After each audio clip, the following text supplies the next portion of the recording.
नमस्कार, मैं हूं आलोक जोशी और आज हम बात करेंगे खून के रिश्ते की। खून का रिश्ता सुनकर आपको लग रहा होगा किसी फिल्म की बात हो रही है, किसी उपन्यास की बात हो रही है, लेकिन ऐसा नहीं है।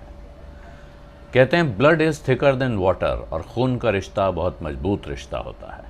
खून का रिश्ता आमतौर पे वो होता है जिन लोगों से आपका रक्त संबंध हो, जो आपके परिवार के लोग हों, आपके माता पिता, आपके बच्चे, आपके भाई बहन। लेकिन खून का एक रिश्ता और होता है, और जब वो खून का रिश्ता जुड़ जाए तो खून का रिश्ता कितना मजबूत, कितना गाढ़ा होता है, इसकी आप कल्पना नहीं कर सकते हैं। लेकिन मैं आपको आज एक ऐसे परिवार से मिलवाने जा रहा हूं जो दुनिया का सबसे बड़ा परिवार है, जो दुनिया का सबसे बड़ा सामाजिक आंदोलन है, और जुड़ा किस चीज़ से है? खून के रिश्ते से। और ये क्या है? ये एक ट्विटर कम्युनिटी है। ट्विटर आप जानते हैं सोशल मीडिया प्लेटफॉर्म है। बहुत से लोग उसका इस्तेमाल करते हैं, बहुत से लोग नहीं करते हैं। आम तौर पर खबरों में आता है कि ट्विटर का इस्तेमाल हो रहा है किसी के खिलाफ आरोप लगाने के लिए, गाली गलौज करने के लिए, एक दूसरे के साथ नोक-झोंक करने के लिए, और उसकी खबरें भी बहुत बनती हैं। ट्विटर का पॉजिटिव इस्तेमाल भी होता है। बहुत से लोग कुछ अच्छी चीज़ों को शेयर करते हैं, वो भी काफ़ी शेयर हो जाती हैं। लेकिन कितनी अच्छी चीज़, कितना अच्छा काम ट्विटर से हो सकता है और वो किस हद तक बढ़ सकता है, इसका अगर आपको एक उदाहरण देखना है तो मैं आपको वो दिखाने जा रहा हूँ आज। और उसकी तरफ बढ़ूँ उससे पहले एक बार आग्रह करूँगा, अगर अभी तक आपने मेरा यूट्यूब चैनल वन आलोक जोशी सब्सक्राइब नहीं किया है तो उसे सब्सक्राइब करना, इसके साथ नोटिफिकेशन की घंटी बजाना न भूलें, ताकि आपको खबर मिले जब मैं नया वीडियो डालूँ या जब मैं लाइव आऊँ। और ये जो बात मैं कर रहा हूँ ये बहुत ज़रूरी बात है, मुझे पूरा यकीन है कि आपको पसंद आएगी, इसलिए आपसे ये आग्रह भी कर रहा हूँ कि इसके वीडियो के लिंक अपने मित्रों परिचितों के साथ ज़रूर शेयर करें। ये करके आप मेरी मदद नहीं कर रहे होंगे, हो सकता है अपनी मदद भी इस वक्त न कर रहे हों, लेकिन भविष्य में ये मेरे और आपके किसी के भी काम आ सकता है, और कितना काम आ सकता है ये मैं आपको बताता हूँ। तो मैं आपको कुछ तस्वीरें भी दिखाऊंगा बीच बीच में, थोड़ी सा किस्सा सुना रहा हूँ। किस्सा है, ट्विटर पर एक कम्युनिटी है जिसका नाम है blood donors India. Blood donors India कितना बड़ा समूह है, आप इसका अंदाज़ा लगाएंगे तो उसके लिए आपको ट्विटर पर जाना पड़ेगा। उनका ट्विटर हैंडल है @blood-donors-in, आपको स्क्रीन पे लिखा हुआ दिख जाएगा, @blood-donors-in, ये ट्विटर हैंडल है। वो फेसबुक पर भी हैं और व्हाट्सएप ग्रुप के तौर पे भी उनकी एक्टिविटीज़ हैं। उससे जुड़े हुए बहुत सारे दूसरे व्हाट्सएप ग्रुप हैं, लेकिन सबसे बड़ा जो उनका काम है वो ट्विटर पर है। और ट्विटर पर ये जो हैंडल है ये आज की तारीख में एक चमत्कारी चीज़ है। आप इसका अंदाज़ा इस बात से लगाएं, मैं आपको एक तस्वीर दिखाता हूँ। ये ट्विटर इंडिया के मैनेजिंग डायरेक्टर हैं मनीष माहेश्वरी। उन्होंने ब्लड डोनर्स इंडिया को शुक्रिया अदा किया है। उनके किसी जानने वाले को खून की ज़रूरत थी, ब्लड डोनर्स इंडिया को टैग करके एक ट्वीट किया गया, और फिर क्या हुआ ये आप देख सकते हैं। उन्होंने बहुत खुले दिल से आभार जताया है कि आपने वो कर दिखाया जो मुझे असंभव लग रहा था। और ये एक किस्सा नहीं है, ऐसे बहुत सारे किस्से हैं। कोई एक दो किस्से सुनाए जाएं ये अच्छा नहीं है, लेकिन ये आया कहाँ से? अब ये एक ऐसी कम्युनिटी है जो एक तरह से फेसलेस कम्युनिटी कहलाती है। जो जिन सज्जन ने इसकी शुरुआत की थी, हमारे पुराने मित्र हैं, बालू नायर उनका नाम है। वो याहू में नौकरी किया करते थे, काफ़ी पुरानी बात है, 2007 में। तब उन्होंने फेसबुक पर यह ग्रुप शुरू किया, ब्लड डोनर्स इंडिया नाम था। लेकिन फेसबुक पे क्या होता है, लोग तस्वीर शेयर करते हैं, कमेंट भी करते हैं, लेकिन जहाँ कुछ करने की नौबत आती है, ये बालू का अनुभव है। अगर आपसे कहा जाए कि अब कहीं दान दे दीजिए या रक्तदान कर दीजिए या जाकर किसी की मदद कर दीजिए, इसमें फेसबुक पर जो लोग हैं वो थोड़ा कतराते हैं या उतना सक्रिय नहीं होते हैं। जबकि ट्विटर पर जब आया यही किस्सा, 1 साल बाद इन्होंने 2008 में ट्विटर पर यह हैंडल खोला। ट्विटर पे ऐसा लगता है कि जैसे कि कोई एक्टिविस्ट प्लेटफॉर्म है, जहां बहुत तेज़ी से आपका संदेश फैलता है, अनजान लोगों तक पहुंच जाता है और उस पर एक्शन होता है। इसके बावजूद ये बहुत आसान सफ़र नहीं है।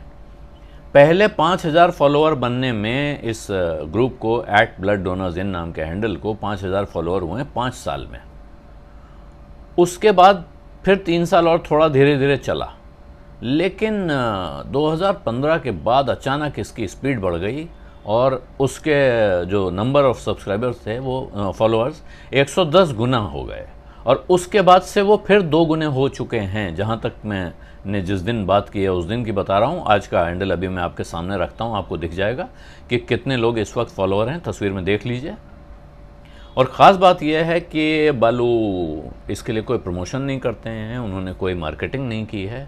मुझसे भी जब मैंने उनसे कहा कैमरे पे बात कर लीजिए तो वो राज़ी नहीं हुए। तो उन्होंने किया क्या, बालू ने आखिर कैसे चेंज किया इस सिनेरियो को और कैसे लोग बढ़े। उनका कहना है कि साहब इस देश में जो स्मार्टफोन का रिवॉल्यूशन हुआ उसने एक तरह से इस मूवमेंट को, इस आंदोलन को एक नई जान दी और उसमें थोड़ा सा उन्होंने एक नुस्खा भी आजमाया। उनका कहना है कि साहब जब स्मार्टफोन रिवॉल्यूशन शुरू हुआ और मैं ब्लड की डिमांड आती थी किसी की भी, तो मैं सेलिब्रिटीज़ को टैग करने लगा, जो बड़े बड़े सेलिब्रिटीज़ हैं। और जब भी कोई खून की डिमांड बताता है कि भाई यहाँ फलाने मरीज़ को 2 यूनिट ब्लड चाहिए, ए पॉजिटिव ग्रुप का, बी नेगेटिव ग्रुप का, ओ पॉजिटिव का, तो ये ग्रुप क्या करता है, ट्विटर पे उसको रीट्वीट करता है कि यहाँ ज़रूरत है, ये मरीज़ है, इसकी ये रिक्वायरमेंट है और ये इसका कॉन्टैक्ट डिटेल है, आप इससे सीधे संपर्क करें। अब एक चीज़ जो बालू ने कही कि साहब सेलिब्रिटीज़ में खासकर जो पॉलिटिशियन हैं, नेता हैं, इनके बारे में हमारी आपकी राय बड़ी अच्छी नहीं होती है। लेकिन आपकी राय कुछ भी हो, एक बात ज़रूर है कि अगर आप शशि थरूर को टैग कर दें किसी मैसेज में कि यहाँ खून की ज़रूरत है, तो वो खुद कुछ करें या ना करें उस ट्वीट को रीट्वीट ज़रूर कर देते हैं। यही अनुभव है कोलकाता के लिए डेरेक ओब्रायन का। आपको त्रिवेंद्रम में, केरल में कहीं चाहिए तो शशि थरूर को ट्वीट करें, आपको बंगाल में चाहिए तो ममता बनर्जी को करें, महुआ मोइत्रा को करें। इस तरह से बीजेपी हो, कांग्रेस पार्टी हो, तमाम पार्टियां जिनका जिक्र उन्होंने किया कि आप किसी भी पार्टी के लोगों को टैग करेंगे तो वो उसको आगे बढ़ाने में मदद करते हैं। और यही हाल बड़े खिलाड़ियों के साथ भी है कि जो बहुत बड़े खिलाड़ी हैं, तमाम क्रिकेट के हैं, बैडमिंटन के हैं, टेनिस के हैं, उनको भी अगर आप टैग करें तो वो इसको धर्म कार्य समझ के आगे बढ़ाते हैं। तो अब बालू ने क्या किया, बालू ने कोशिश ये की कि साहब जो लोग अपना वक्त दे रहे हैं, थोड़ा समय दे रहे हैं, इस काम को बढ़ाते हैं, उनको आगे बढ़ा रहे हैं, तो उनको भी एक तरह से इस काम में लगे हुए लोगों को रिकग्निशन दिया जाए, उनको थोड़ा सम्मान मिले, उनको कुछ संतुष्टि का एहसास हो, तो एक तरह के मिनी सेलिब्रिटी वो भी बन जाए। तो अब अगर उन्होंने एक कोई मैसेज किया और वो मैसेज रीट्वीट होकर 4-5 लाख लोगों तक पहुंच गया, तो जो लोग ट्विटर पे हैं उनको भी एक तरह की संतुष्टि मिली। काम क्या हुआ, तुरंत मदद मिल गई जिसको चाहिए थी, एक ज़िंदगी बच गई, ये भी अपने आप में काफ़ी है। लेकिन इसके साथ जिन लोगों ने इसमें कोई भूमिका निभाई, जो माध्यम बने, उनका भरोसा भी बढ़ा और उनका उत्साह भी बढ़ता गया। तो इस वजह से आप कहते हैं नए ज़माने की कारोबारी ज़ुबान है जो बिज़नेस में इस समय ये बहुत इस्तेमाल हो रहा है term, hyper local free market place. Market place होता है जैसे अमेज़ॉन है, फ्लिपकार्ट है, लेकिन ये फ्री मार्केट प्लेस है जहाँ रुपया पैसा नहीं चलता है, जहाँ एक ही करेंसी चलती है और वो करेंसी है खून। और इसीलिए मैंने कहा ये खून का रिश्ता है, ये कोई आदमी खून देता है और किसी को ज़िंदगी मिलती है, और ये दोनों एक दूसरे को जानते हुए ज़रूरी नहीं है, ये बिल्कुल अजनबी लोग होते हैं अक्सर। और ये किस्सा बहुत छोटे छोटे शहरों तक पहुंच चुका है और ये पहुंच खून के मामले में बहुत बड़ी बात है। वजह क्या है, वजह यह है कि आपको जब खून चाहिए और अगर आपको लाइव डोनेशन चाहिए, क्योंकि बहुत सी चीज़ों में आपको लाइव डोनर चाहिए होता है, तो आप जिस शहर में हैं वहीं का आदमी आपके काम आ सकता है। आप रांची में रहते हैं तो रांची का आदमी आपके काम आएगा क्योंकि वही आपका लाइव डोनर हो सकता है। आप लखनऊ में रहते हैं तो लखनऊ का आदमी काम आएगा।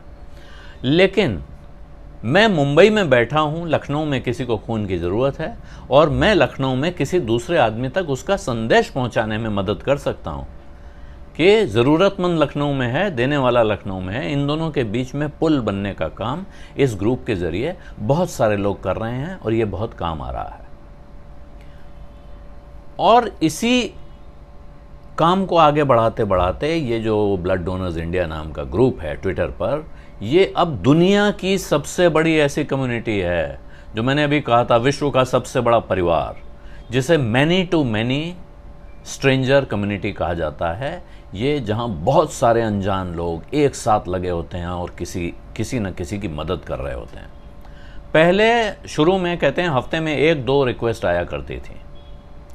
अब नॉर्मल दिनों में, जब तक कोरोना नहीं आया था, तो एक दिन में 50 के आसपास ऐसी खून की रिक्वेस्ट आती थी, जिनमें से 20-22 की ज़रूरत पूरी हो जाती है। लेकिन इनमें से 8, कम से कम 50 में से 8 ऐसे होते हैं जो लाइफ सेविंग या जीवनदायक रिक्वेस्ट होती हैं, जीवनदान का काम करती हैं, अगर वो पूरी हो जाती हैं। क्योंकि आम तौर पे होता है कि सब तरफ से निराश होने के बाद ही लोग पहुंचते हैं इन तक।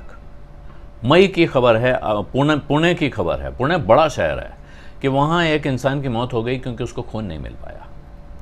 ब्लड ग्रुप था बी पॉजिटिव, जो कि बिल्कुल कॉमन ग्रुप है, लेकिन ये जानकारी ब्लड डोनर्स इंडिया के ग्रुप तक नहीं पहुँच पाई। पहुँची तब जब अखबार में ये बुरी खबर आई कि खून की कमी की वजह से एक इंसान की मौत हो गई। और ये पुणे बड़ा शहर है, महाराष्ट्र के, मुंबई के मुकाबले छोटा शहर कहते हैं, लेकिन भारत के बड़े शहरों में से एक है।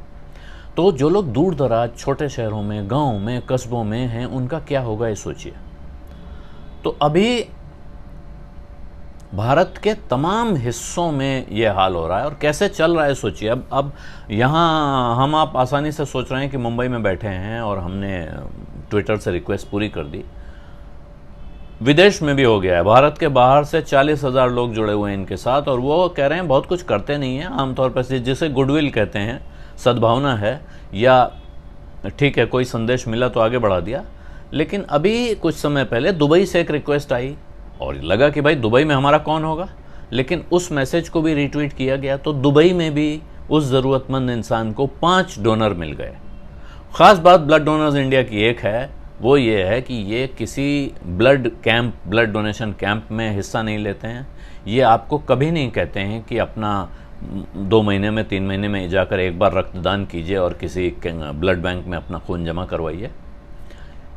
इनका एकमात्र काम है लाइव ब्लड ट्रांसमिशन। जिस वक्त किसी को ज़रूरत है उस वक्त वहाँ लाइव डोनर की उपलब्धता कराना, यानी वो इंसान जो सीधे जाएगा और वहाँ अपना खून देगा, जिस खून का तत्काल इस्तेमाल होगा। और इसकी एक ख़ास वजह है, वजह यह है कि खून जो है ये एक भारी पेरिशेबल कमोडिटी है।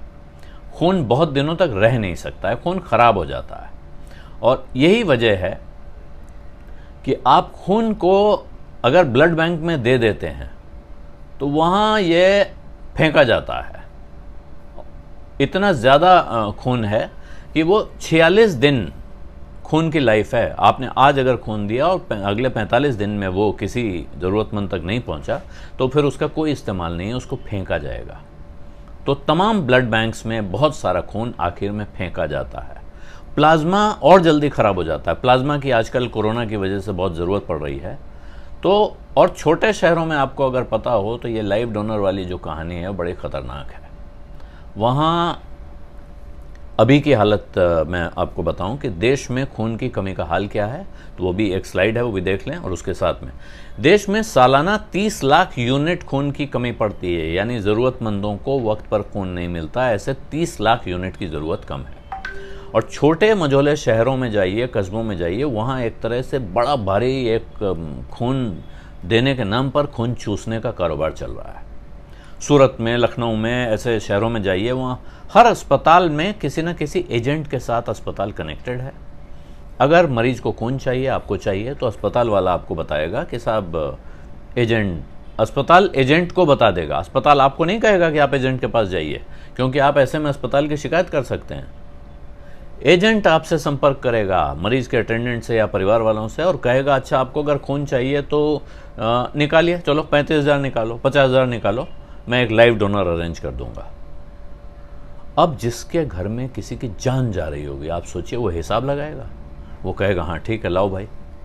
और ये बड़ा भारी कारोबार है और पूरी तरह अवैध कारोबार है, लेकिन चल रहा है। इसकी बात बहुत कम होती है। ब्लड बैंक वाली बात मैंने आपको बताई। अब मुंबई के ब्लड बैंक में खून रखा हुआ है, तमिलनाडु में मरीज को ज़रूरत है, क्या करेंगे, किसी काम नहीं आ सकता है। यहाँ से वहाँ जाना, वो जो लॉजिस्टिक कॉस्ट है वो बहुत ज़्यादा है। और इसीलिए जो बालू ने इस नेटवर्क को चलाया है, जब से वो चला रहे हैं, वो हमेशा से लाइव डोनेशन पे जोर दे रहे हैं। वो किसी तरह के स्टोरेज वाले काम को बढ़ावा नहीं देते हैं।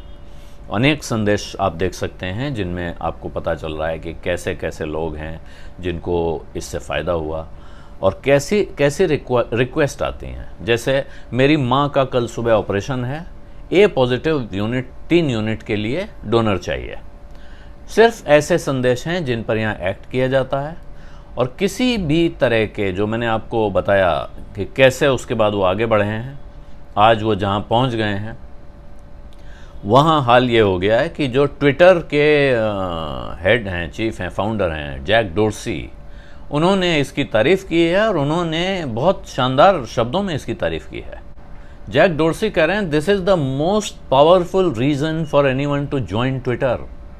यानी आप सोचिए, एक तरफ से हो सकता था कि बालू कहें कि ट्विटर ने मुझे बहुत कुछ दे दिया, ट्विटर की वजह से इतनी बड़ी मेरी कम्युनिटी बन गई, लेकिन ट्विटर के फाउंडर जैक डोर्सी कह रहे हैं कि ये जो रक्तदान का काम है, इस ब्लड डोनर्स इंडिया नेटवर्क से जुड़ना, ये एहसास किसी इंसान के लिए सबसे बड़ी वजह हो सकती है ट्विटर से जुड़ने की।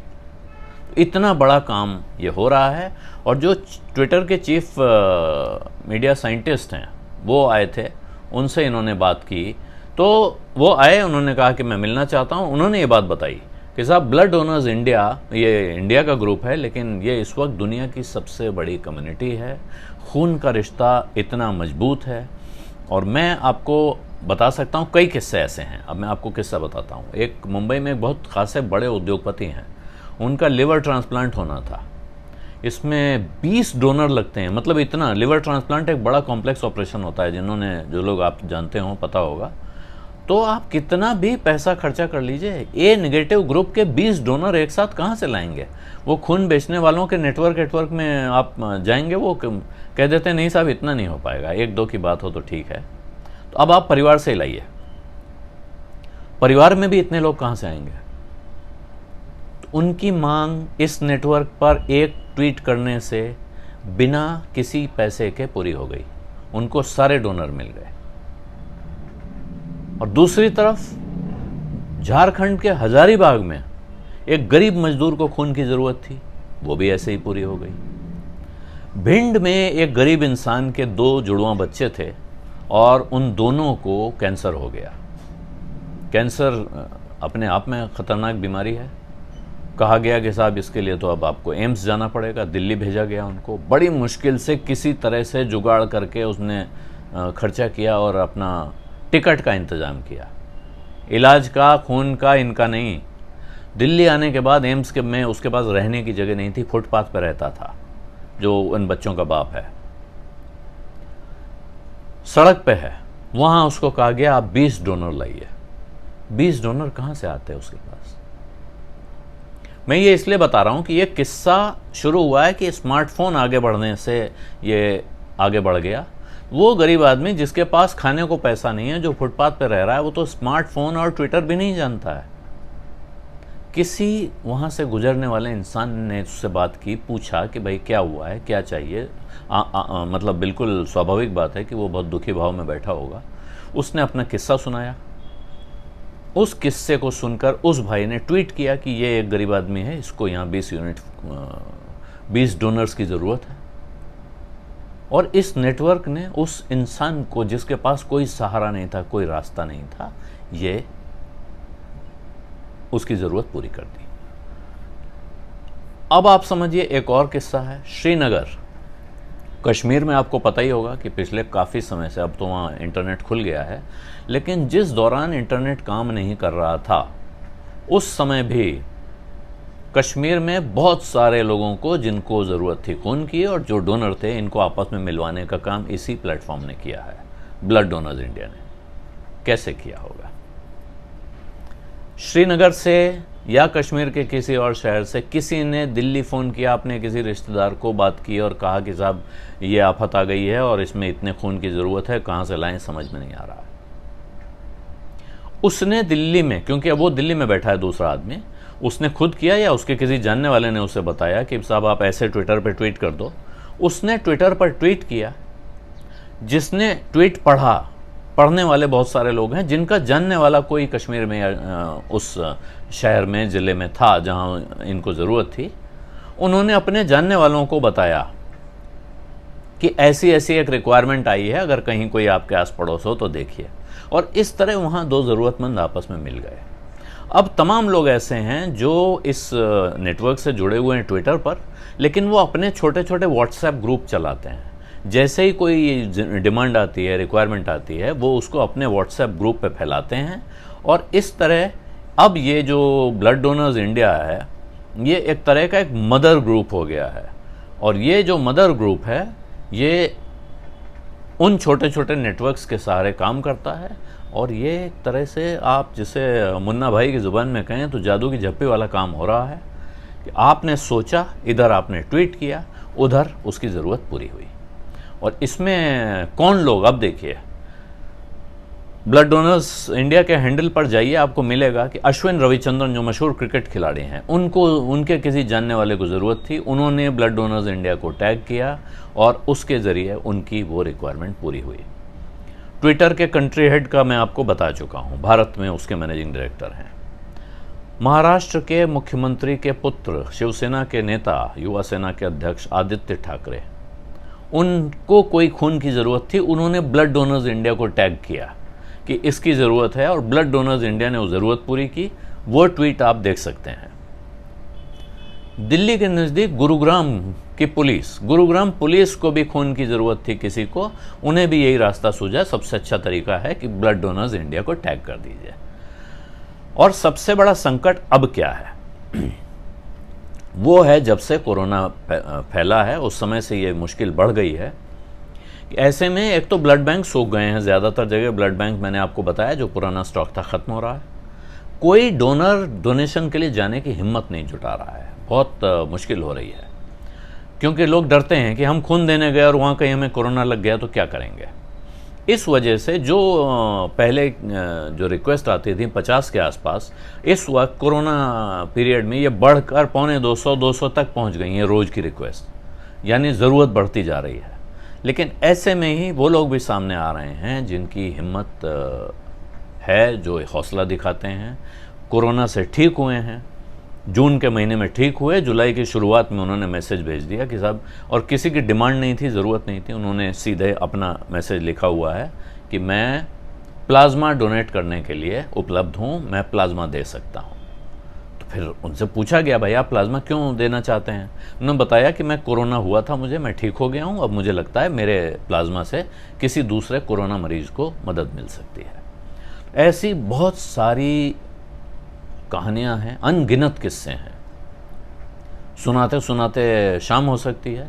मैं बात करना चाहता था, ये वीडियो खुद बनाने के बजाय मैं चाहता था कि बालू से बात करूं और उनके साथ आपकी ये बात करवाऊं, लेकिन उन्होंने कहा कि मैं नहीं, लेकिन इस नेटवर्क से जुड़े और लोग। एक बहुत ही ज़बरदस्त किस्सा है, वो भी दिल्ली के पास NCR का है। एक लड़की है, 24 साल की थी, 24 साल की लड़की, जिसके ससुराल वालों ने उसको दहेज के चक्कर में इतना परेशान किया कि आप अंदाज़ा नहीं लगा सकते हैं। उसकी बेटी हुई, उस बेटी को छीन लिया गया, कहा गया कि और दहेज लेकर आओ तब हम तुम्हें इस बेटी से मिलने देंगे।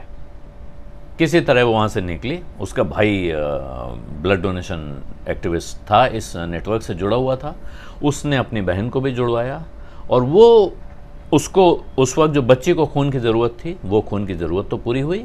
उसके बाद से वो इस मूवमेंट में जुड़ी हुई हैं, और उन्होंने, वो लड़की जिसकी अपनी बच्ची की ज़िंदगी ख़तरे में थी, आज वो 54 लोगों का परिवार चलाती है, यानी उसने 52 बच्चों को एक तरह से गोद लिया हुआ है। ये एक ज़बरदस्त किस्सा है, और ये किस्सा हम चाहते हैं कि किसी समय और बात करेंगे। अब मैं आप लोगों से आग्रह ये एक करना चाहता हूँ, मैं सिर्फ ये चाहता हूँ कि आप इस अभियान के बारे में जितने ज़्यादा लोगों के साथ इसे शेयर कर सकते हैं वो शेयर करें। आप चाहते हैं इसी वीडियो को उठाकर आप अपने YouTube चैनल पर दिखाना चाहते हैं तो आप इसे डाउनलोड करके दिखाएं, फ्री है मेरी तरफ से, कोई कॉपीराइट का इशू नहीं है, बिल्कुल आराम से शेयर करें जितना चाहें। अपने फेसबुक पेज पे डालना चाहते हैं वहाँ डालें, आप मेरा लिंक डालना चाहते हैं लिंक डाल दें, नहीं डालना चाहते हैं आप इसी वीडियो को उठा के डालना चाहते हैं, आप इसी किस्से को अपनी ज़ुबान में कह के सुनाना चाहते हैं तो वो भी सुना दें, मुझे उसमें कोई गुरेज नहीं है, हर्जा नहीं है, किसी तरह का कोई कॉपीराइट क्लेम मेरी तरफ से नहीं होगा। और मैं चाहता हूँ कि ब्लड डोनर्स इंडिया के लोगों के साथ मैं एक कॉन्फ्रेंस करूं, वेबिनार करूं जिसमें लोगों के सवाल जवाब हों। ये कैसा विचार है, आप इससे जुड़ना चाहेंगे, ये कमेंट बॉक्स में ज़रूर लिखकर बताएं। और अब मैं इजाज़त चाहता हूं। धन्यवाद, नमस्कार।